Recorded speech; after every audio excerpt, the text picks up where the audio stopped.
Alright guys, welcome back. This is Operation Hindenburg. This will be the Ottoman turn, 16.5. Big news, the Russians collapsed. So that was a bit of a shock, I think, to just about everybody on the team. No one was anticipating that to happen so quickly, especially with them doing as well as they were. But it seems that negotiations broke through with the former Tsar, and the Kaiser's doing a happy dance. So let's go ahead and get into our purchases. So we have $15 to spend as the Ottomans. We are going to spend $2 and do 2 diplomacy rolls. And then we're going to buy ourselves 2 camels at $4 a piece. That's 8 plus the 2 is 10. And then we're going to buy 2 colonials for another $2 each. So that puts us up to a total of 14. And then we're going to spend $1 and buy another gas token, or marker in this case. So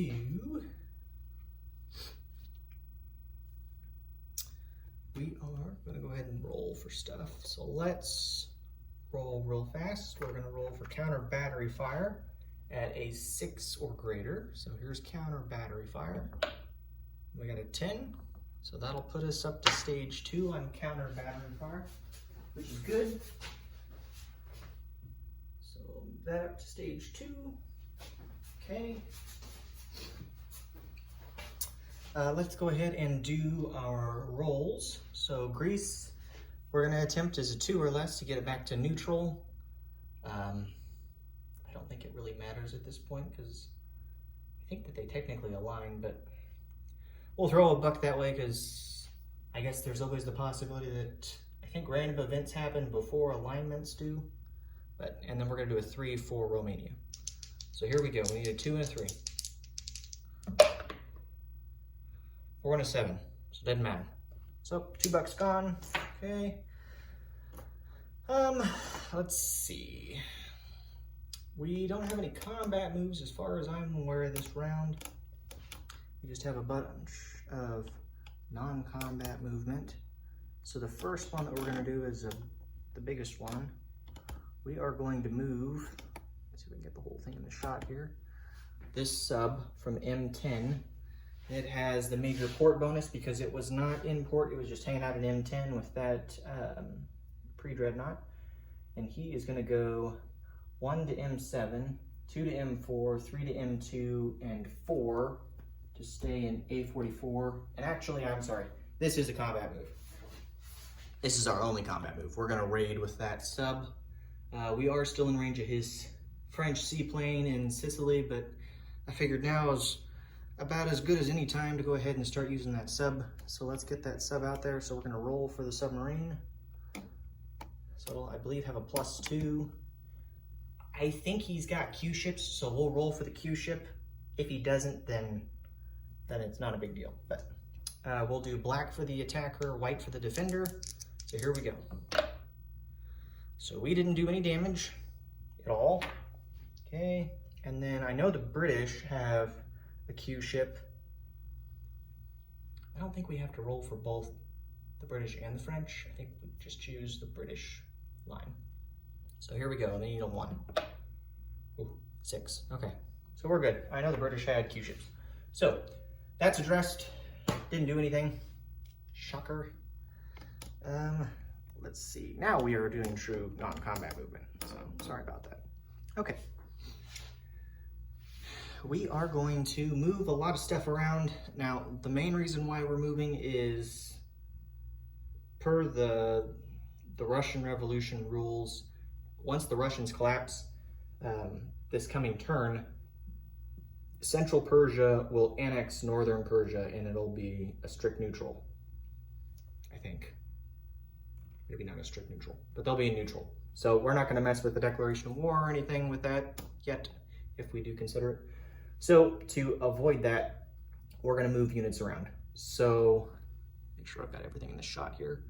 We're going to bring the camel down, and he is going to go, he's here, so we can go 1, 2. We'll have him go to Syria. Okay.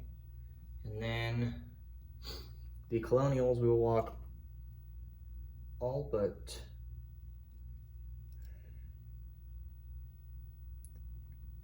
I'm not sure how this is gonna work. I guess I'll march them all out, except for one maybe. I'll leave one behind.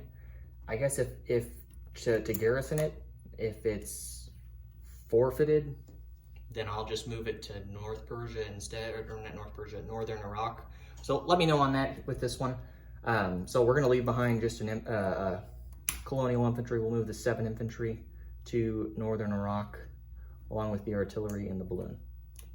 So let me know on North Persia what happens to that colonial, if that colonial is just lost, or if he gets booted out of the territory at the start of the next round, or if there's a declaration of war, or what's going to happen with it, because if I'm able to leave it there to garrison to get the extra buck and then he gets booted, then I'll do that. But if he stays and it triggers a declaration of war at the next turn, just move him to Northern Iraq. So throwing that out there. So we'll do that. Let's see. We're going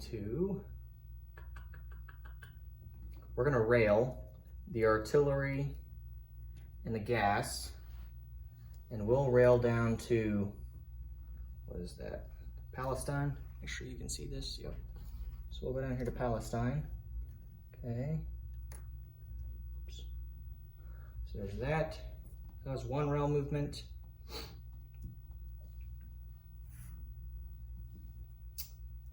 Let's see, what else is there?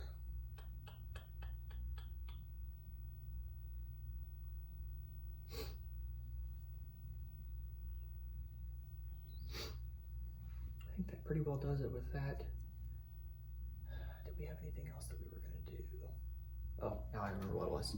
We're going to rail an infantry from Anatolia down to Palestine. And then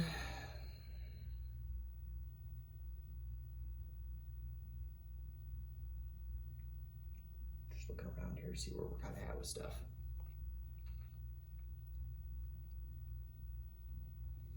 Then we'll move this mountain infantry over here to Anatolia.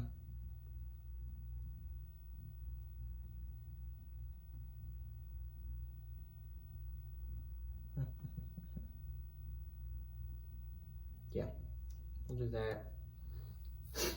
I'm trying to see what I can do to free up units around where we're at.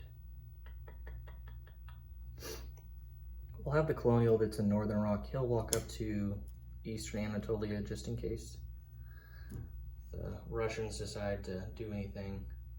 I don't think they can attack outside of home country here on out, but maybe they can. So we don't want to risk the possibility of something happening. So we'll do that, and then we'll also walk a colonial from Syria up to Eastern Anatolia too.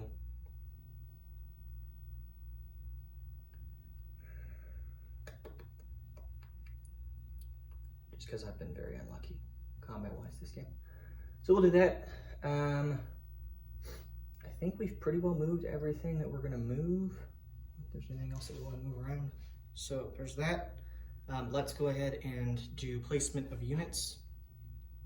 So we are going to place a camel in Eastern Anatolia. We will place a camel in Syria. We'll place a colonial in North Persia, or not North Persia, Northern Iraq, excuse me. And then we'll put a colonial in, what would that be? Palestine. Okay.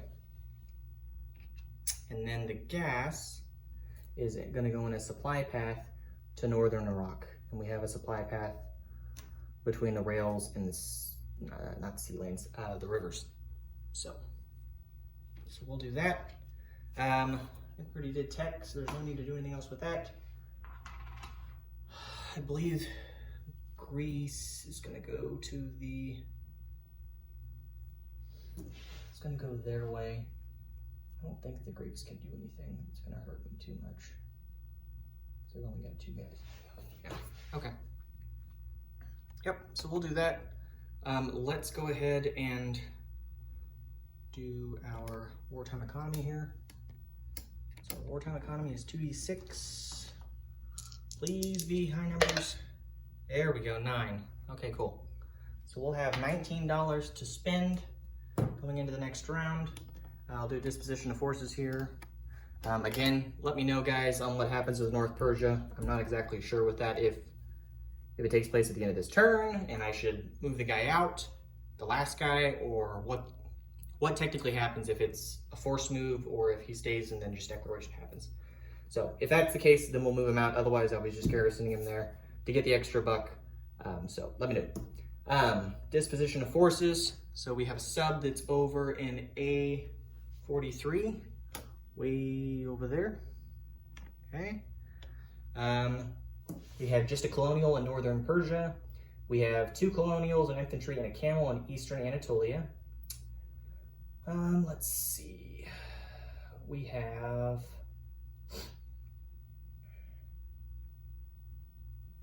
what would this be?